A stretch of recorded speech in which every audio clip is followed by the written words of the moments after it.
Pointing out earlier, do not drive through a flooded roadway. You don't know how swift it is, because water doesn't move. You know, when it moves slowly, it's amazing still how much power it has. And when you don't have that much water, but yet if it is moving, how much power it is. I mean, just think about it when you take your finger and you put it on the hose, and that water just shoots, and you feel the pressure on your thumb.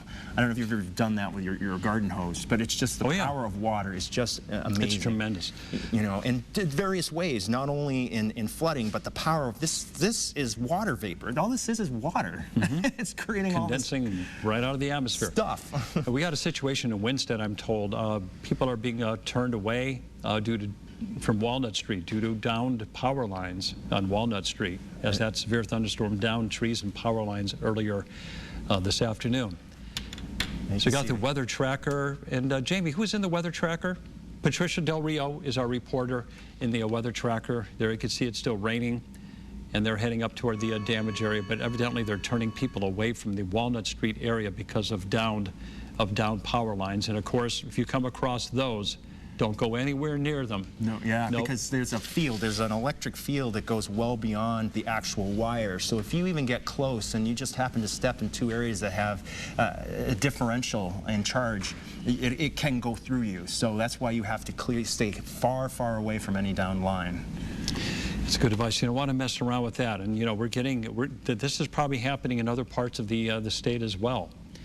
So let's go back into the storm that did have the tornado warning attached to it, and we're nearing the end of the time period, 4:30, when it's supposed to expire, and they may decide to let it go. We got Torrington in the box next to the radar there. There you can see ominous looking clouds. We've seen a lot of these pictures coming in this afternoon, dark clouds. Really heavy rain there just north of town. You know, we had some weather watchers say, you know, this looks like the kind of sky that we had back in 1989, of course, when we had the powerful tornadoes move through western portions of... Is that Bantam-Hamden? Yes, yeah. That area there. So threatening skies in Torrington, and it does look, you know, on Doppler that you have some threatening weather to the west of you. There we got Torrington centered in conjunction with the live shot there, and you can see that the bad weather is still off to your north and west, rapidly moving in your direction. So if you live in Torrington, you're going to get hit once again with another severe thunderstorm very soon.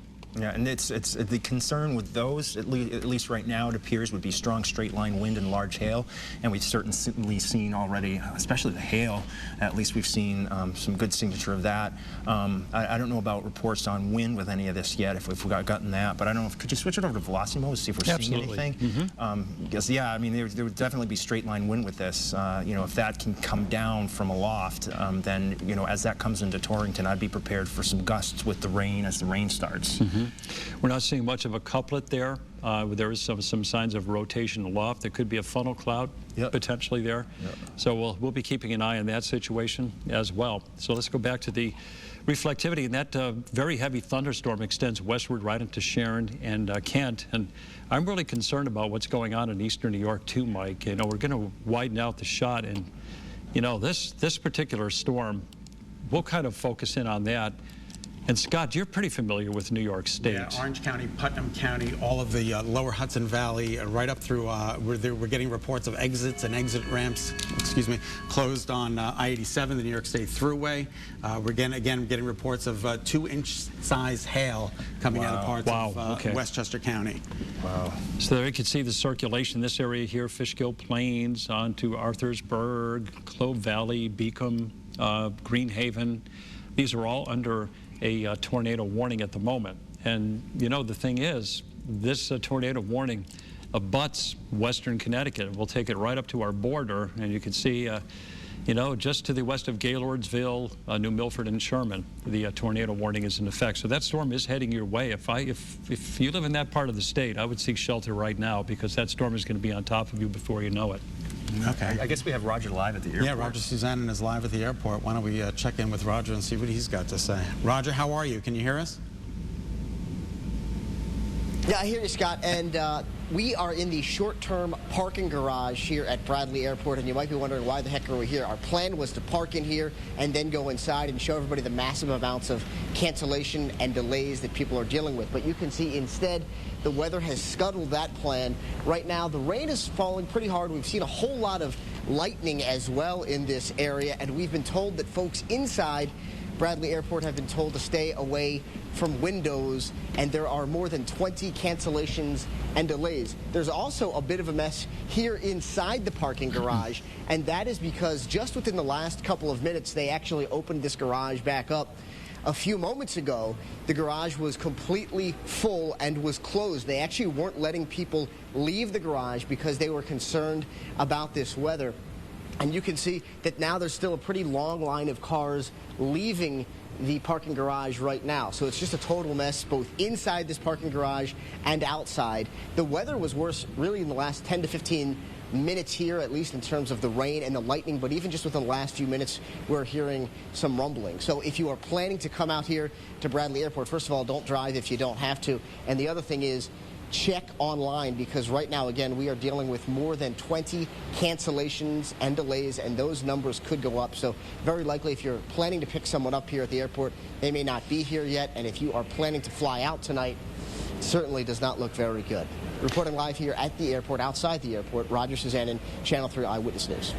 Roger, I got a question for you. We saw a very ominous-looking picture a little while ago that almost to us looked like there might be a circulation, a tornado touching down on the ground. It could have been rain, too. Has there been any reports of damage in and around the Bradley International Airport area that you know of? Bruce, we have not heard any reports of damage near the airport or around the airport at this point, but we have been told that passengers and travelers inside the airport, or earlier they were being told to stay away from windows. So we can take a look out. Yep. You're obviously the expert, Bruce and Scott and Mike, and take a look at the sky out there. And I don't know if there's anything that you can tell from looking out at that sky, as you can see that it's Roger, it's ominous enough that they've just evacuated the air traffic control tower, and they have suspended all flights now out of Bradley. They're actually concerned for the safety of their employees in the air traffic control tower, so they're bringing them out of there, and they just want to let everybody know that now air traffic is now suspended coming in and out of Bradley, because there's nobody to take the planes in or out, which is a good thing. They're protecting their employees, which is an excellent idea. And, you know, believe it or not, there's another thunderstorm heading in that direction. The one that, you know, caused all the heavy rain, the lightning and everything, that is beginning to depart Windsor Locks, or it will very, very soon. But we got another storm out around Barkhamsted that may very well affect the Windsor Locks area soon, as these storms are just moving at a speed of about 40 to 50 miles an hour. And a lot of lightning with these too. That's what we were saying before. That's one of the other dangers. So, you know, you may think that, oh, let's go out and see what's going on. You know, lightning can actually strike well ahead of the storm, so it doesn't necessarily have to be raining and you can have lightning strikes. It can come out of the anvil. It can, they say, as far as 10 miles away from a storm. Wow. Absolutely. So that's why I say, as soon as you hear thunder, you go inside. You don't wait till the storm is right on top of you. I've seen in the past when, you know, my kids were playing ball, you know, we'd try to get that final inning in. When the storm is right on top of you, then you go running for shelter. That's not the right thing to do. You want to get off the field right away. Yeah. So this is going to be quite an event, because we still have a lot to the west. You know, there may be, I don't know that we have an active tornado warning in Connecticut right now. It doesn't look like it. Have we gone past 4:30? Yes, we have. Yep. Okay, so we certainly don't have that anymore. We've been on air a long time. Not that long. But we do have these severe thunderstorm warnings, and you can see why, because we do have this line of thunderstorms that not only presents the chance and the likelihood of very heavy rain and frequent lightning, but also the straight line wind concern is there, where we're talking about wind that goes in a straight line out of the storm. There was discussion, as we said earlier on today, of the possibility of up to 75-mile-an-hour wind gusts out of this. That's hurricane force wind that can cause damage, that can send things flying all on their own. And then the other thing, of course, and we've seen it, is the hail. We've ground truthed it. People have shown us pictures, and these storms are taking those hailstones and they're throwing them up and down, up and down, up and down, and making them large, and then throwing them on the ground. And in some cases, hail has been as large as 1.75 inches, which is pretty large. And something you don't see too often is, you know, we'll take a look at the hail swath And look at that. You know, this all originated in eastern New York, went across Salisbury on up into Enfield. So that is a large swath of hail. Again, you don't see something like that too often. That means that this storm is producing, you know, hail from more than halfway across northern Connecticut. And a lot of it in big hail, too. Big hail, too. So these storms that we're watching now for Fairfield County, you know, so far Fairfield County has not really gotten hit by any thunderstorms. This has all been in northern Connecticut, but we got these storms in eastern New York that are going to be affecting Fairfield County very soon as they're moving off to the east-southeast. We'll put this all into motion, Mike, and I know you wanted to say something, but while we're looking at that, you know, you could see the rapid motion of these storms, and herein lies the danger. There's rapid winds moving these storms along. These storms are pulling those high wind speeds right down to the ground and causing damaging wind gusts. All right. I guess the sky, let's see, call for the Hartford skyline. Okay, let's take a look at the, let's see if we can take a look at the Hartford skyline cam. All right. All right. These storms were not in Hartford yet, but they're closing in from the north and west. Yeah, there you can see. And that is an ominous look to the sky. Yeah. You don't see the skyline. You know, you think, what happened to Hartford? Well, there's a lot of haze out ahead of these storms. There's a lot of humidity as that warm and humid air is fed into them. And so when you've got that sort of sinking and sitting in the air, you get days like this where it's just obscured. Notice how the camera is shaking in the wind, too. So out ahead of these storms, there's probably a pretty good flow of that humid air on that wind. Well, let's take a look at Doppler, or the warning pinpoint Doppler, and you can see that these storms are closing in on the Hartford area very quickly. There's nothing going on in Hartford now, but you take a look just off to the north and west, and you can see right there in New Hartford and Barkhamsted, there is a severe thunderstorm that will likely have hail and damaging winds moving to the east-southeast right into a Simsbury. Simsbury, you're going to get hit again with yet another thunderstorm. This is moving toward Bloomfield. Okay, there's Simsbury right there. And yeah, that's really tough. Yep. So if you're seeing that sky, please, please, please go inside. You don't want to be outdoors because that storm is moving rapidly in your direction. It's going to be in your area within just a matter of minutes. As you can see, it's closing in so fast on Simsbury, Bloomfield, Windsor. So areas, you know, it's ironic that some areas that have had hail and also damaging winds are getting hit for a second time. And sometimes with severe weather events, that really does happen because the atmosphere really doesn't, you know, iron itself out quite right away. And you know, we talked about how the thunderstorm cycles, sometimes they go in two different stages. One is where you have those individual cells, those supercells first, and then it becomes more of a line of them with the second round, and it seems to be the transition we're going through now. And it's so important, once again, to download that app. You know I keep re-emphasizing it, but if you lose your power, which so many people in the state are losing their power, at least you've got the technology and you've got all the information in the palm of your hand. So you can live stream this. Live stream it too. What's that, Denise? Hartford skyline? Yeah. Oh yeah. Yeah, that looks pretty ominous. Yeah, it's closing in fast. Quite often you will see the dark clouds in advance of a thunderstorm, and then it looks like it lightens up behind it. That's where your real heavy rain is coming down. And that is moving in on Hartford, not at a good time. We are right in the thick of the afternoon rush hour. So, you know, if you're in a building, in an office building in Hartford, and you're seeing that coming your way, I would just stay put. Get away from the windows. Get away from the windows and stay put and let this storm ride out. You might be home a little bit late for dinner, but it's better to be stuck in the office for a little while longer than to be out on the roadways and what's about to come your way. That's right, you know, and maybe you have that extra project you need to get done. Maybe you make headway on that before you head home. Yeah, that storm is moving rapidly toward Hartford for sure. And, you know, that's an extensive storm. It goes from Barkhamsted to New Hartford, and Bloomfield is going to get hit. We're getting Warren and Goshen. You got a very heavy, severe thunderstorm in your area. Dennis? Viewer question. Sure. Should you leave your windows open or closed during a tornado warning? Closed. And I would, you know what? If there's a tornado warning, I think I would just do my safety plan.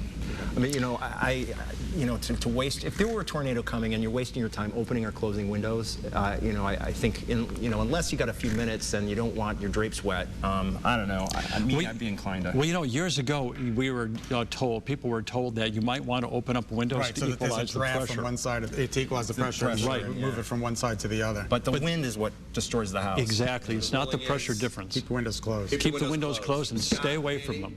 I would say, yeah, I Yes. just wouldn't bother. You know? Yep. You want to stay away from those windows. You don't want to be anywhere near glass during strong wind events. We've already heard of glass being broken by hail and strong winds. So there you have a statewide view. Look at, we've got almost half the state, if not half the state, under a severe thunderstorm warning. Let's kind of take a look at those. First of all, right here, we have a severe thunderstorm warning. That's for Hartford, Tolland counties until 4:45.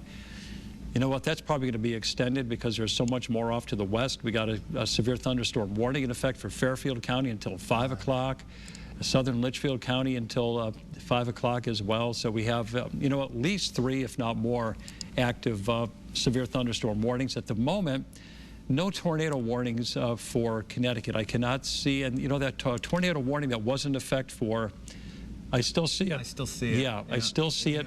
And it's rather large. I mean, it extends for a good chunk of area, too, so. It's this particular storm right here. Let's kind of clear this out a little bit. This particular storm right here that has a tornado warning attached to it in eastern New York, but that storm near Beekman, moving into Pauling, it's kind of losing some signs of the rotation. We'll check out the velocity because this may eventually become a concern for New Milford and Bridgewater. You can see that, you know, we're not seeing much rotation at the moment with this particular storm, but it's not to say that these storms will not produce damaging winds as they make their way into New Milford. Look how close they are to the western border. I think Litchfield County, I see Yes, blinking red. there's a tornado warning.